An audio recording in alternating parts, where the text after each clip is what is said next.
বাংলাদেশে প্রথম HMPV-তে আক্রান্ত হয়ে এক নারীর মৃত্যু হয়েছে। সানজিদা আক্তার নামের ওই নারী কিশোরগঞ্জের বাসিন্দা।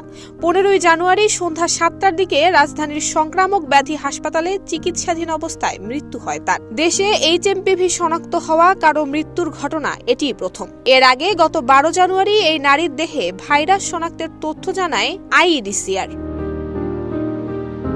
এই ভাইরাসে আক্রান্ত হলে যে কোনো বয়সী মানুষের ব্রঙ্কাইটিস কিংবা নিউমোনিয়ার মতো অসুখ হতে পারে, কিন্তু এখনো পর্যন্ত এটি শিশু, বয়স্ক মানুষ এবং যাদের ইমিউনো সিস্টেম দুর্বল তাদের মধ্যেই বেশি দেখা গেছে। আক্রান্ত হওয়ার লক্ষণ প্রকাশ পেতে 3 দিন থেকে 6 দিন সময় লাগে।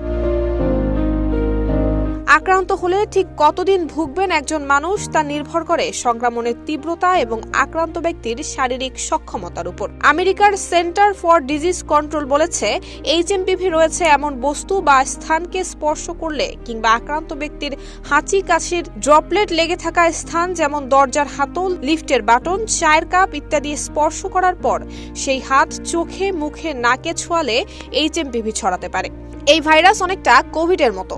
শিয়া বাটার ও ভিটামিন ই সমৃদ্ধ lily glam beauty soap. Lily, always beautiful. বলা হচ্ছে একজন মানুষ একাধিকবার HMPV-তে আক্রান্ত হতে পারেন, তবে বিশেষজ্ঞরা বলছেন এর মধ্যে প্রথমবার সংক্রমণের তীব্রতা বেশি থাকে। এরপর শরীরে এক ধরনের ইমিউনিটি কিংবা রোগ প্রতিরোধ ক্ষমতা তৈরি হয়, ফলে পরবর্তী সংক্রমণের তীব্রতা তত বেশি হয় না। বাংলাদেশের ভাইরোলজিস্ট এবং যুক্তরাষ্ট্রের CDC জানিয়েছে, HMPV নিয়ে এখনই আতঙ্কিত হওয়ার কোনো কারণ নেই। এর বড় কারণ হচ্ছে এটি কোভিডের মতো নতুন কোনো ভাইরাস নয়। বাংলাদেশে 2016 কিংবা 17 সালের দিকে এই ভাইরাসের অস্তিত্ব মেলে।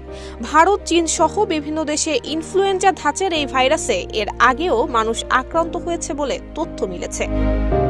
নুসরাত জাহান মেহেক, ঢাকা পোস্ট।